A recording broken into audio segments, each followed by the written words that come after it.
pieces of fabric. It's plain white. This is just more for to demonstrate and also so you can easily see. Cut 2 out, small square.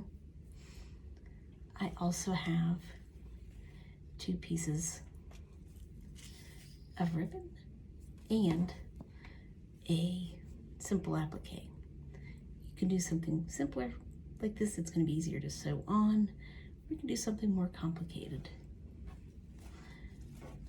What I'm going to do is, before you sew the placemat together, you're going to figure out where to put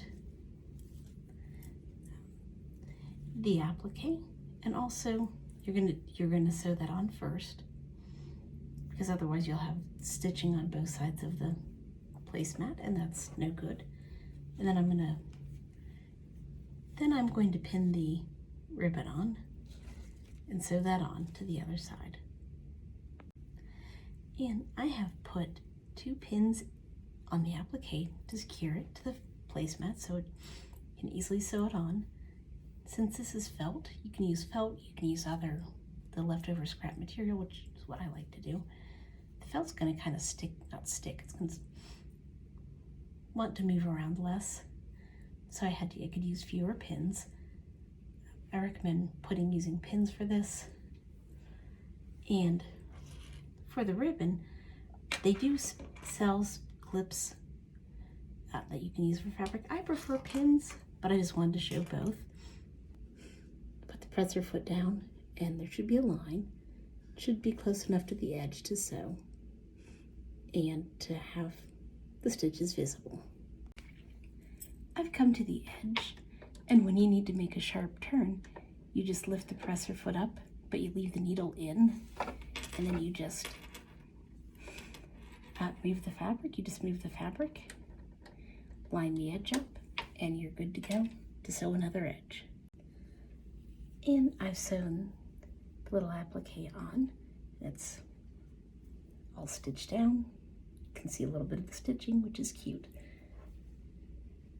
So that's one side done. And the next side is going to be with the ribbon, and it's kind of falling off of there. It's kind of falling off of the placemat. And so what I'm going to do is I'm going to stay stitch along both sides.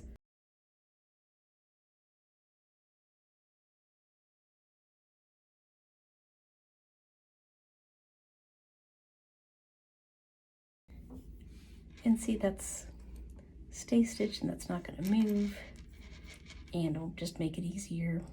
I recommend stay stitching both sides. And now that both sides I've stitched the ribbon down, you just want to trim the extra threads off the side. Okay, and so then you have this. So I recommend trimming off the extra ribbon. So what you want to do is, once you get this done, you want to put it right side up. So the right side is facing up, and then you take your other one. Also, so you want to figure out where the top is. Top is up here, the bottom is here. So that when you go to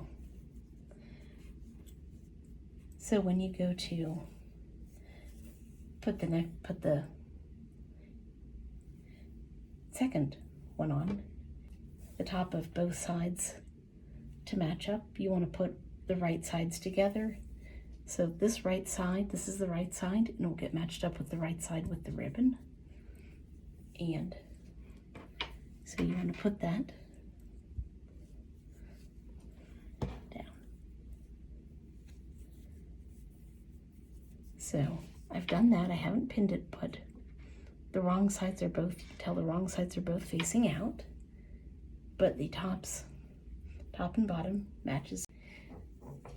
If you are using big clips like this to mark, I recommend being really careful around the edge of it. If you don't get the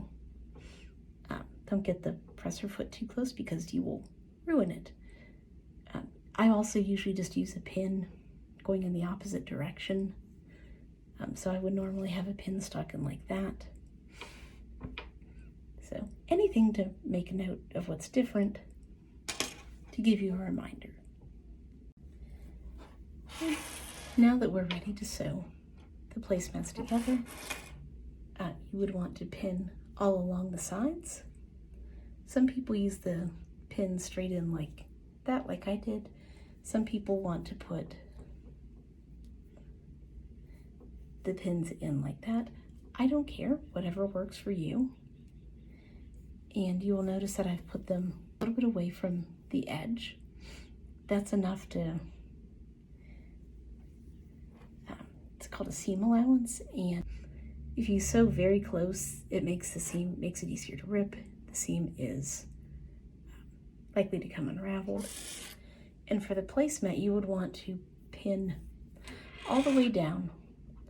And what you're going to do is you're going to sew around all edges, but down in one, I prefer to do this around the corner, is I've marked, you want to stop sewing on this side of the pin. And then over here, you would want to go down, sew, put a little bit of the corner, and that way, since the wrong sides are together, you will leave a little bit of opening. You will leave an opening between these two pins to where you can turn it inside out. And you will then be able to, once it's turned inside out, you'll be able to hem it, and finish it up. I'm going to sew this, and I will come back with when I'm done. And I have sewn everything together except for the little part in the corner where I'm going to turn things inside out. It's inside out, but I'm going to turn it correctly. But one of the things I recommend if you're making something square or where you're having to have a corner like this is I recommend trimming the point of it off. That way when you go to turn things inside out, you have less fabric, and it helps make the, as you can see I trimmed, helps make the point a little sharper. It's never going to be very sharp. If you find something that makes it very pointy, I'm very proud of you. I have not found that. You can absolutely get it. Okay, so you can see all four corners have been trimmed. And now what I do is I find the opening, hang on to pull it apart, and then just start some of the fabric. It will pull a little bit. It will take out a couple of might take out a couple of a stitch or two or three. That's normal.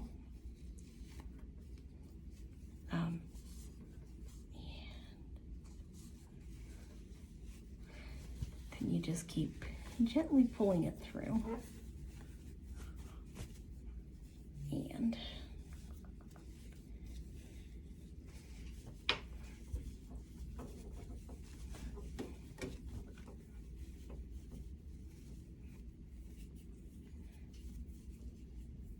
And usually once you find one of the corners, I usually just put my finger in there, and you can also get in there with the blunt edges of the scissors. Once you've done with once you've finished with the corners, you want to find the open edge, and you just want to tuck. You want to tuck both edges in so that it looks just like the rest of it. And I always like to pin things down. And one of the things you can do if you are feeling fancy, it's a nice touch. You can either stitch very close to the edge, just along here, and also along the edge to reinforce the corner. You can also do this thing called top stitching, and which is where you sew very close to the edge all around. Stay down. Usually a lot of sewing machines will have a special foot where you can do that. Kind of looks like it has an extra little thing. There's a thing in the middle of the foot, and it's an extra little piece where you can line the fabric up either against that or against that side, and you just move the needle on either side, and it gives a nice top stitch. Also, if you're going to do the top stitching, you can use a different color thread if you're feeling very, fancy, or if you want it to look extra decorative. Always good stuff. Okay, and I finished stitching the side, and there are always extra threads to trim off. So you trim, and let me show you this. As you can see, I was able to stitch very closely to the side. Another thing you can do is to put in, this is just 2 pieces of material, and for a lot of times that's fine. It's makes everything, will lay pretty flat. Sometimes people want to put in this stuff called interfacing, which it's kind of thin fabric, but it's got adhesive, heat activated adhesive.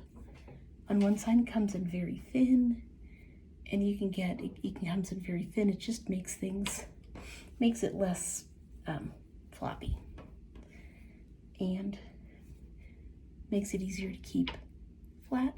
You can get it very thin, very light, to actually stuff that gets about yay thick and very firm. So kind of depending on what you're looking for. So probably if you're using, it depends on what you're looking for in an end product in the placemat. A lot of people really, the very, just the double-sided fabric without interfacing is fine, with a little bit is fine, Probably if I were putting on a different, if I weren't putting on ribbon or the applique, I would probably throw in a little bit of interfacing, and you attach it to the wrong side of the fabric, and you only need to put it on one piece.